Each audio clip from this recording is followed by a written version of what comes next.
عرض یہ کر رہا تھا قیامت کا دن، قیامت کا دن امام اعظم وہ سورت کی تلاوت کرتے اور آنکھوں سے ٹپ ٹپ آنسو بہتے، سفید داڑھی آنسوؤں سے تر ہوتی ہے، سلام پھیرا اور نماز پوری کرنے کے بعد وہی تصور قیامت قیامت اور قیامت، داڑھی پکڑ کر کے کہتے اللہ نعمان کے بڑھاپے پہ رحم کر لے، نعمان کے بڑھاپے پہ رحم کر دے، سفید داڑھی میری دیکھ مولا، میں تیرا عذاب برداشت نہیں کر سکتا، تو مجھ سے کیا پوچھے گا اور میں تجھے کیا جواب دوں۔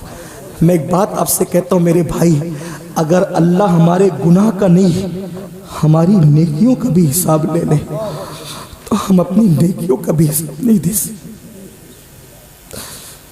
ہم اپنی نیکی کا بھی حساب دینے کے قابل نہیں۔ ہم گناہوں پہ کتنے دلیر ہو گئے، اپنی آخرت کے دشمن ہوئے۔ 61 قرآن ختم کرنے والا امام، 61 قرآن ختم، جس کو رسول اللہ نے امام فرمایا۔ داتا صاحب نے کشف المعجب میں لکھا، میں نے خواب دیکھا کہ حضور کسی کو سہارا دے کر لے کر جا رہے ہیں، میں نے پوچھا آقا یہ کون ہے؟ تو کہا یہ تیرا امام ہے۔ حضور جس کو امام فرمایا تیرا امام ہے، وہ داڑھی پکڑ کے رات کو کہتے اللہ نعمان سے تو کیا پوچھے گا، نعمان تجھے کیا جواب دے گا، نعمان کے بڑھاپے پہ رو رہے ٹپ ٹپ آنسو جائے۔ مسجد کا خادم آتا ہے چراغ بجھانے کے لیے، دیکھ رہے رو رہے، پوری رات گزر گئی۔ رات کے آخری پہر میں مؤذن اور وہ مسجد کا خادم اس کے پیروں کی آہٹ سنی، چہرے سے آنسو پوچھے، پلٹ کے دیکھا کیا مسجد بند کرنے کا وقت آ گیا؟ اے مؤذن مسجد کے دروازے بند کرنے کا وقت آ گیا۔ مؤذن نے کہا حضور بند کرنے کا وقت نہیں، صبح ہو گئی، اب تو مسجد کے دروازے کھولنے کا وقت آ گیا۔ کہا ہاں حضرت میں بار بار آتا رہا، آپ روتے تھے میں واپس چلا جاتا تھا، آپ روتے تھے واپس چلا جاتا، میرے اور آپ جیسا آدمی ہوتا سینہ پھر چوڑا ہوتا، مطلب میرے مؤذن نے مجھے روتے ہوئے دیکھ لیا۔ کتنا انسان آج کا گوار اور مکار ہے، نیکی کرتا ہے تو دکھا کے اور گناہ کرتا ہے تو چھپا کے۔ امام سے کہا امام مسجد بند کرنے کا نہیں بلکہ کھولنے کا وقت آ گیا۔ امام نے فرمایا تو نے میرا رونا دیکھ لیا؟ تو نے میرا رونا؟ ہاں دیکھ لیا۔ اللہ کی قسم دے کے کہتا ہوں جب تک میں زندہ رہوں یہ واقعہ کسی سے بیان مت کرنا، کیونکہ مجھے ڈر لگتا ہے اگر میری زندگی میں تو نے بیان کر دیا تو کئی قیامت کے دن یہ نہ کہا جائے کہ نعمان روتا میرے لیے تھا اور دوسروں کو بتا دیا کرتا تھا۔ یہ اللہ والے تھے، تب تک ہم بادشاہ تھے۔ آخری بات، بس آخری بات، گناہوں سے چھٹکارا پانا ہے۔ ایک تصور کرو اللہ دیکھ رہا ہے، اگر اس تصور کے ساتھ ایک گناہ چھوڑ دیا زندگی میں، ایک گناہ اس کا فائدہ کیا ہے؟ بس اسی پہ بات مکمل۔ اللہ دیکھ رہا ہے، ایک گناہ چھوڑ دیا۔ ایک حدیث ہے، علامہ ابن الجوزی کا تذکرہ ہمارے بھائی علامہ غفران صاحب بڑے خوبصورت پیرائے میں کر رہے تھے۔ علامہ ابن الجوزی نے اپنی کتاب میں لکھا، اور بھی لوگوں نے لکھا، یہ حدیث بڑی مشہور ہے، اس کے راوی عبداللہ ابن عمر ہے۔ عبداللہ ابن عمر کہتے ہیں یہ واقعہ رسول اللہ کو اتنا پسند تھا، حضور کی پسند کا واقعہ بیان کر رہا ہوں۔ ایک بات اختتام پر، اب پوری تقریر یاد رہے نہ یاد رہے، یہ ایک بات یاد رکھنا، اس کو سن کر یاد کر کے جانا۔ عبداللہ ابن عمر کہتے ہیں حضور کو یہ واقعہ اتنا پسند تھا کہ حضور سے میں نے چھوٹی عمر کے باوجود کم سے کم 7 مرتبہ سنا، کم و بیش 7، یعنی حضور سے بچپنے میں 7 بار، تو بڑی عمر کے صحابہ نے کتنا سنا ہوگا۔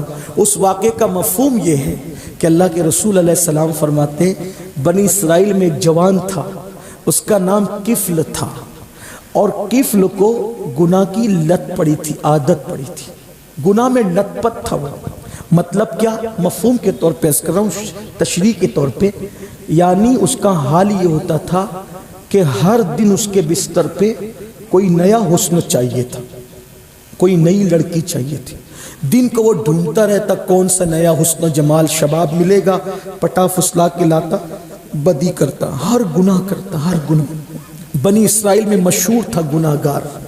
ایک مرتبہ اس نے دیکھا ایک خوبصورت لڑکی آ رہی ہے اور اس کو کچھ پیسوں کی ضرورت ہے، وہ محلے کے لوگوں سے مانگ رہی ہے، مجھے کچھ قرض دے دو، پیسہ دے دو، قرض دے دو، کوئی دیتا نہیں، کوئی مدد نہیں کرتا۔ کفل نے سوچا آج یہ مجبور ہے، لوگوں سے قرضہ مانگ رہی، نہیں دے رہے، آج میں اس کی مجبوری کا فائدہ اٹھاؤں گا۔ اتنی بات یاد رکھنا، تھوڑا سا اس پہ میرا تھوڑا تبصرہ سن لیں۔ مجبوری انسان کو کہیں تک بھی لے جا سکتی ہے۔ سنیو مسلمانوں، آج تم یہ رونا روتے ہو نا جلسوں میں، کانفرنسوں میں، لڑکیاں بھاگ رہی ہے، بھاگ رہی ہے، بھاگ رہی ہے، بڑی معذرت کے ساتھ ذمہ دار ہم ہیں۔ ہم کسی بیٹی کو بھاگنے کا شوق نہیں ہے، ہم نے بچیوں کو مجبور کیا ہے۔ جب تم بغیر جہیز کی شادی نہیں کرتے، اس کے غریب ماں باپ کے پاس تمہیں بھیک دینے کے لیے جہیز کی شکل میں جب پیسے نہیں ہوتے، اور وہ بچیاں 35 سال کی عمر میں گھر میں پڑی رہتی ہے، تو مجبوراً پھر وہ اپنے ماں باپ کا بوجھ ہلکا کرنے کے لیے کسی نہ کسی کا ہاتھ پکڑ کے چلی جاتی ہے۔ کتنے ظالم ہو گئے تم، کتنے ظالم ہو گئے۔ 1 لاکھ کی چادر قبروں پر پیر کی قبر پہ چڑھاتے ہو، اور بیٹیوں کے سر کی چادروں کا خیال نہیں کرتے۔ میرے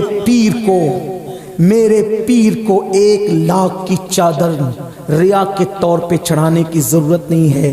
میرا پیر اگر واقعی اللہ کو راضی کر چکا ہے تو اس کی قبر جنت کے باغوں میں سے ایک باغ ہے، اس سے بہتر لباس خدا نے اس کو عطا کر دیا۔ میں چادر چڑھانے کے لیے منع نہیں کر رہا ہوں، میں موروثی سنی الحمدللہ اور فکر رضا کا ہر لمحہ پابند ہوں، لیکن اتنا ضرور کہتا ہوں کہ چادر 1 لاکھ کی چڑھانے کی بجائے 100 روپے کی چڑھا دے، اور وہ 90,000 اور مزید 900 جو روپیے تیرے پاس بچ گئے ہیں، اس سے کسی غریب کی بیٹی کی شادی کا جہیز کا انتظام اپنے پیر کے نام پہ کر دے۔ اس 1 لاکھ کی چادر سے تیرا پیر جتنا خوش نہیں ہوگا، اس غریب کے سر کے بوجھ کو ہلکا کرنے کی وجہ سے خوش ہوگا۔ واللہ ہمارے ولیوں کو نہ ہماری گھاگھر کی ضرورت، نہ ہماری چادر کی ضرورت، نہ ہمارے گنبد کی ضرورت، نہ ہمارے مینار کی ضرورت۔ یہ تو ہماری عقیدتوں کا اظہار ہے جو کرتے ہیں، کرتے رہیں گے۔ لیکن آپ سے کہنا چاہتا ہوں، ان لوگوں کے دل میں تو رسول اللہ کی امت کا درد اتنا تھا۔ آپ کو پتہ ہے ولیوں کا درد؟ محبوب الہی اس وقت 200 روپے کے حساب سے محبوب الہی کے لنگر کا خرچہ تھا۔ بادشاہ نے سنا 200 روپے یہ خرچہ کرتے ہیں لنگر پہ، تو اپنے سپاہیوں کو کہا محمد احمد کے پاس، نظام الدین کے پاس تم جاتے ہو، اس کو چڑھاتے ہو نذرانے دے دے کر، اور وہ خرچہ کر کے لوگوں کو کھلاتے ہیں، اور وہ اپنی بھیڑ اکٹھا کرتے ہیں۔ آج کے بعد کوئی ان کو نذرانہ نہیں دے گا، بادشاہ کا کوئی آدمی وہاں نہیں جائے گا۔ میرے محبوب الہی سلطان المشائخ کو پاس بات پہنچی، کہا کہ بادشاہ کہتا ہے کہ ہمارے نذرانوں پر، ہمارے سپاہیوں کے نذرانوں پہ لنگر کھلا کے بھیڑ اکٹھا کرتے ہو۔ محبوب الہی نے فرمایا آج کے بعد لنگر کا خرچہ ڈبل کر دیا جائے، تاکہ اس بدبخت کو پتا چلے میں نذرانوں پر لنگر نہیں کرتا، خدا کی عطا پر کرتا ہوں۔ اور جب لنگر آپ کے سامنے جب سب کو کھلا کر آخری میں محبوب الہی کے آگے لا کے رکھا جاتا، تو لنگر دیکھ کر کے روتے، اور رو کے کہتے لے جاؤ، ہو سکتا ہے جمنا کے کنارے کوئی بھوکا انسان پڑا ہوگا، اگر وہ بھوکا پڑا اور میں نے کھا لیا تو قیامت میں اپنے نانا کو منہ کیا دکھاؤں گا؟ نظام الدین، میری امت کا کوئی فرد بھوکا جمنا کے کنارے پڑا تھا اور تو پیٹ بھر کے سو گیا تھا، جاؤ ڈھونڈ لو، ہو سکتا ہے کوئی مل جائے تو اس کو کھلا دو۔ ان کے دلوں میں تو امت کا اتنا درد ہے، رسول اللہ کی امت کا۔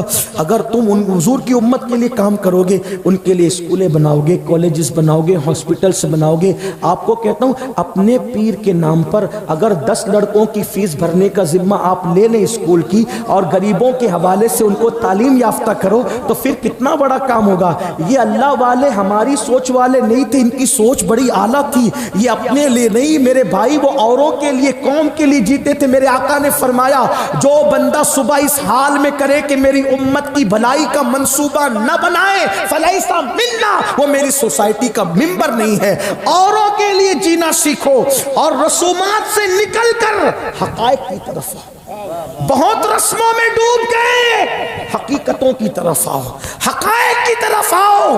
بے شمار یتیم بچے اسکول کی فیس نہ بھر کے، غریب بچے وہ پیچھے ہو رہے ہیں، اور ایک بندہ جاہل ہوتا ہے، 3 نسلیں تباہ ہوتی ہے، 4 نسلیں تباہ ہوتی ہے۔ کسی ایک کو سہارا دے دو گے تو تمہارے اندر بھی کئی پڑھے لکھے پیدا ہوں گے، ایک کو پڑھاؤ گے، آگے بڑھاؤ گے تو کئی نسلیں سنور جائے گی۔ بہرحال بات سمیٹ لوں تو یہ غربت انسان کو کفر تک لے جاتی ہے۔ کبھی کبھی قوم کو غربت سے نکالو، خود بھی نکلو، کچھ کرو کچھ کرو کچھ کرو۔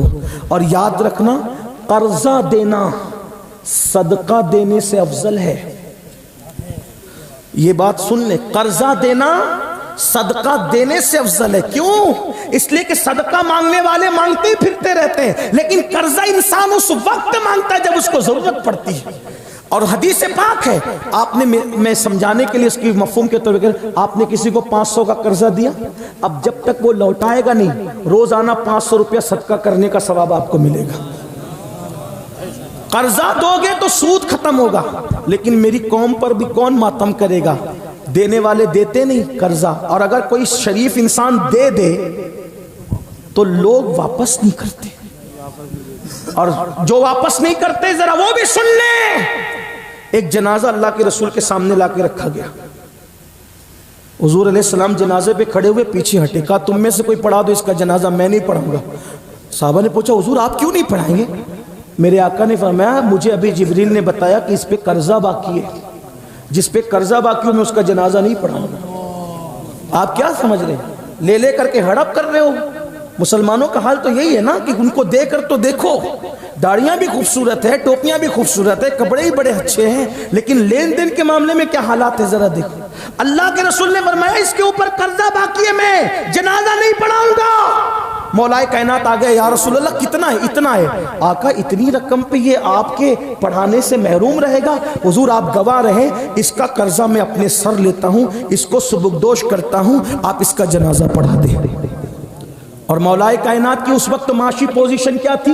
یہ نہ سمجھنا کہ بڑے تاجر تھے، یہ دوسرے کا قرضہ اپنے ذمے لے رہے۔ وہ علی کون؟ جو یہودی کے باغ کو پانی دے کر کے پیسہ کماتے۔ یعنی حالات یہ تھے، 3 دن تک گھر میں چولہا نہیں جلتا، لیکن ایک مسلمان کی خیرخواہی کتنی کہ حضور آپ اس کو اس برکت سے محروم نہ فرمائیں، اس کا قرضہ میں ادا کر دوں گا۔ کہاں تھے ہم لوگ، کہاں چلے گئے؟ تو بہرحال بچیاں جو لوجوں میں بک رہی ہے، بھاگ رہی ہے، یہ یہی ہے کہ ہم کسی کو سپورٹ نہیں کر رہے۔ تو عرض یہ کر رہا تھا، کفل نے دیکھا، یہیں سے چلے تھے اب وہیں ختم کرتے۔ کفل نے دیکھا لڑکی قرضہ مانگ رہی، کسی نے نہیں دیا، انتظار کیا، اے لڑکی کیا ہے؟ کہ مجھے ضرورت ہے کچھ پیسوں کی، میں نے مانگا کسی شریف نے نہیں دیا، تو کہا اچھا یہ لے، اس کی جھولی بھر دی۔ مولا علی فرماتے مولا کائنات انسان احسان کا بندہ ہوتا ہے، انسان احسان کا بندہ۔ اس نے اپنے دامن میں پیسے سمیٹے اور تشکر کی نگاہ سے دیکھا، سمجھ گیا کہ تیر نشانے پہ لگا، اے لڑکی میں نے جو تجھے پیسے دیے نا اس کا عوض نہیں مانگتا، بس اتنا کر دے کہ میرے گھر چل کے تھوڑی دیر بیٹھ جا۔ وہ لڑکی جی گئی، ساتھ ہو گئی ساتھ۔ ہاں ایسے ہی بچیاں کسی کے سامنے سرنڈر ہوتی ہیں، جب قوم مدد نہیں کرتی تو یہی حالات ہوتے ہیں۔ بڑی معذرت کے ساتھ ہم اپنی بیٹی کی منگنی پر 5-5 لاکھ روپے خرچ کرتے ہیں، غریبوں کی بچیوں کا کون خیال کرے گا؟ خدا کہاں ہے، کہاں ہے؟ غوث پاک نے ایک دن پوچھا اللہ تو کہاں ہے، میں تجھے کہاں ڈھونڈوں؟ تو الہام ہوتا ہے عبد القادر تو مجھے غریبوں میں تلاش کر، شکستہ دلوں میں تلاش کر، وہی پالے گا۔ اللہ اکبر! غریبوں کا خیال کرنا سیکھو، صرف کما کر اپنے لیے نہیں اوروں کے لیے۔ اور میں آج یہ بھی کہنا چاہتا ہوں، ان بڑوں کی محفل میں شادی کے خرچوں پہ تو بات ہوتی ہے، شادی کا خرچہ کم کرو، یہ خرچہ کم کرو، وہ خرچہ کم کرو۔ میں آج رودرپور میں یہ بھی کہہ کے جا رہا ہوں، جلسوں کا خرچہ بھی کم کرو۔ ہاں جلسوں کا خرچہ بھی کم، جہاں نئی ضرورت ہے نا وہاں نہیں کرے۔ میں جاتا ہوں یہاں ایسا نہیں ہوا، ماشاءاللہ علامہ زاہد صاحب دانشور آدمی ہے، نہیں کیا، اچھا کیا۔ میں نے ایک محفل میں 150-150 ہار بھی پہناتے ہوئے لوگوں کو دیکھا، مجھے پہنا ہے، کمیٹی کا ہر آدمی ہار پہناتا ہے، میں کہتا ہوں ایک سے کام چل سکتا تھا نا۔ مسجد کے امام لوگ خودکشی کر رہے ہیں، یار ہم کہاں ہیں؟ ہم ایک خطیب کو 1.5 ہار پہنا رہے ہیں، اور وہ بندہ پورا مہینہ امامت کرتا ہے، پوری زندگی لگا دیتا ہے، ہم اس کو 5000 سے آگے نہیں بڑھتے، ان کی خدمت نہیں کرتے، کہاں ہیں ہم لوگ؟ کتنی حیرت کی بات۔ اور پھر کیا کہتے ہیں، یہ 2 کوڑی کا امام، یہ 2 کوڑی کا۔ میں کہتا ہوں کتنا غصہ آتا ہے، 2 کوڑی کا امام جس کو کہتے ہو نا تم، نادان، تیری ماں تیرے باپ پہ حلال نہ ہوئی ہوتی اگر اس امام نے خطبہ پڑھ کے ایجاب و قبول نہ کروایا ہوتا۔ تیرا باپ قبر میں سکون سے سونے کے قابل نہ ہوتا اگر اس امام نے آگے بڑھ کر جنازہ نہ پڑھایا ہوتا۔ اماموں کو 2 کوڑی کا امام کہتے ہو، کتنی حیرت کی بات ہے۔ بچہ پیدا ہو تو اذان دینے یہی آئے گا، باپ مرے گا تو جنازہ پڑھانے یہی آئے گا، نکاح پڑھانے یہی آئے گا، اور پریشان ہو جاؤ گے کسی نے سحر جادو کر دیا تو تعویذ بھی یہیں سے لیں گے، لیکن ان کی قدر کتنی کر رہے ہو؟ خدا کے لیے رحم کرو۔ اگر جلسے بھیڑ اکٹھا کرنے کے لیے کیا ہے جو چاہو کرو، اور اگر انقلاب کے لیے کیا ہے تو فقیر کے ان جملوں پہ غور کرنا، غریبوں کا خیال کرنا اور اماموں کا خیال کرنا۔ اور ایک بات بھی کہہ دوں، آج ماہرہ متارک میں عرس قاسمی تھا، بہت مرتبہ ہمارے سرکاروں نے یہ بات کہی، اب یہ مت لے کر چلو کہ میری برادری میں شادی، میری برادری میں شادی، میں یہ برادری کچھ نہیں ہے میرے بھائی۔ میرے آقا نے فرمایا کلکم من آدم و آدم من تراب، تم سب آدم سے ہو اور آدم کو مٹی سے بنایا گیا تھا، کسی کالے کو کسی گورے پہ، کسی گورے کو کسی کالے پہ، کسی عربی کو کسی اجمی پہ، کسی اجمی کو کسی عربی پہ کوئی فضیلت حاصل نہیں ہے مگر تقوی کی وجہ سے۔ تو یاد رکھو، یہ نہیں کہ میری برادری میں بیچیاں پڑی ہے، یار کسی بھی برادری میں کر لو، اگر ایمان ہے، صحیح العقیدہ ہے، کسی بھی برادری سے لے کر کے آؤ، کچھ نہیں ہے۔ آپ بہت زیادہ شریف ہو گئے۔ امام حسین نے کس کے ساتھ پہلا نکاح کیا؟ امام حسین نے پہلا نکاح کس کے ساتھ کیا؟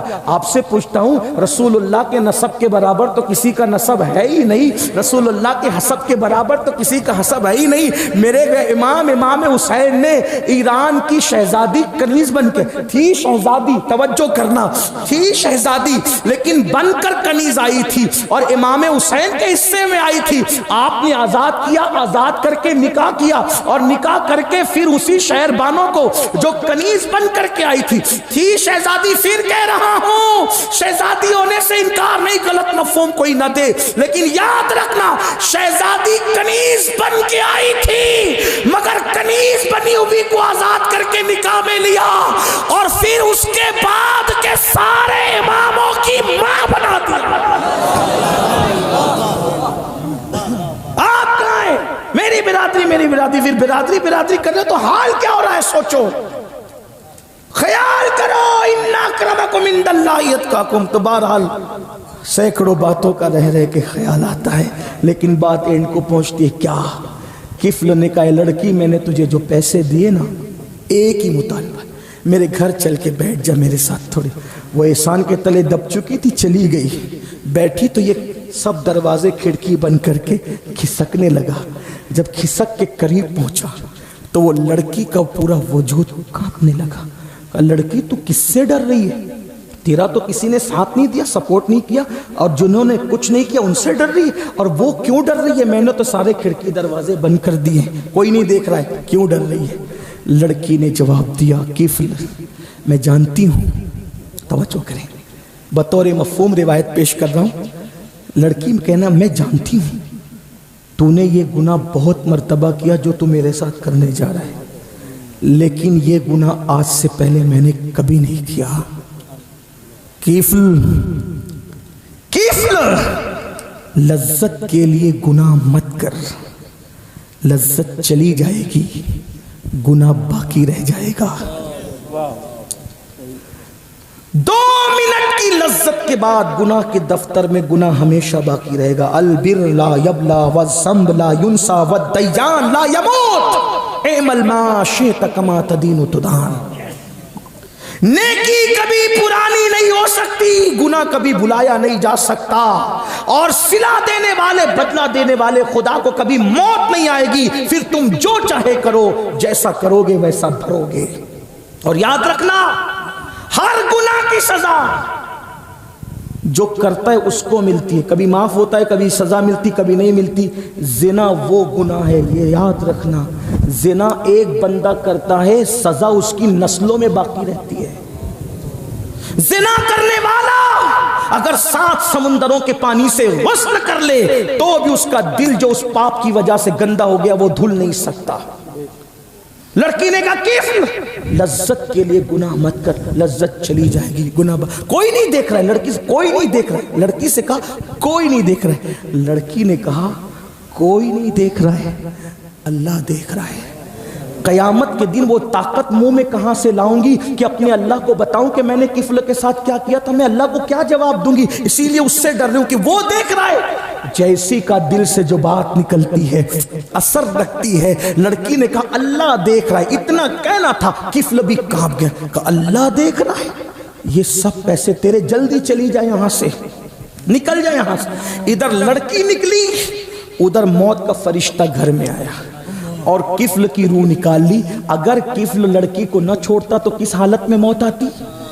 اس لیے بس 2 جملے یہ کہہ کے جاتا ہوں، حجام کی کرسی پر داڑھی منڈانے کے لیے بیٹھنے سے پہلے سوچ لینا موت کا کوئی وقت متعین نہیں ہے، آپ کو بتایا ہوا وقت متعین آپ کو نہیں، آپ کے ساتھ نہیں کیا گیا، اللہ کے یہاں تو لکھا ہوا ہے موت کا ٹائم، آپ کو نہیں بتایا گیا متعینہ وقت۔ اگر حجام کا وستورہ گال پہ آیا اور اسی وقت روح نکل گئی تو اللہ کو منہ کیا دکھاؤ گے؟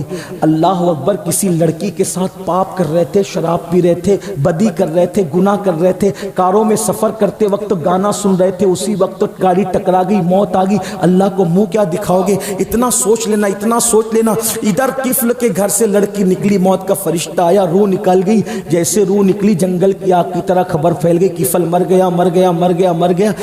کچھ لوگوں نے، زاہدان خشک نے بات کی، کفل تو اتنا پاپی تھا، چلو چل کے دیکھتے ہیں اس کا چہرہ کیسے ہو گیا ہوگا، کیسا صورت ہو گئی ہوگی۔ لیکن جب لوگ آئے اس کے دروازے پر تو نور کے قلم سے اس کی چوکھٹ پہ لکھا تھا ان اللہ تعالی قد غفر للکفل، یعنی مفہوم یہ ہے گویا کہ کفل نے اللہ کے ڈر سے ایک گناہ چھوڑ دیا، اللہ دیکھ رہا ہے، ایک گناہ چھوڑا کفل نے اللہ کے ڈر سے، اللہ دیکھ رہا ہے۔ تو کیا ہوا؟ قد غفر للکفل، اللہ نے ایک گناہ چھوڑنے کی وجہ سے اس کے سارے گناہوں کی مغفرت فرما دی۔ اگر انسان اللہ کے ڈر سے کہ اللہ دیکھ رہا ہے ایک گناہ چھوڑ دے تو ساری زندگی کے گناہوں کا خاتمہ ہو جاتا ہے۔ جب دل گناہ کرنے کو چاہے تو اللہ دیکھ رہا ہے۔ اس تصور کے ساتھ اللہ مجھے، میری تمام نسلوں کو اور آپ سب کو عمل کی توفیق دے۔ گفتگو کے درمیان کوئی غلطی ہو تو اللہ معاف کرے۔ محفل اتنی خوبصورت اور اتنی روحانی ہے کہ دل چاہتا ہے کچھ اور کہوں، لیکن دل ٹرین پکڑنی ہے، ارے ٹرین پکڑنی ہے مجھے بیرونی شریف سے۔ السلام علیکم ورحمۃ اللہ۔ مختصر سلام۔ ہاں بھائی جلدی سلمان۔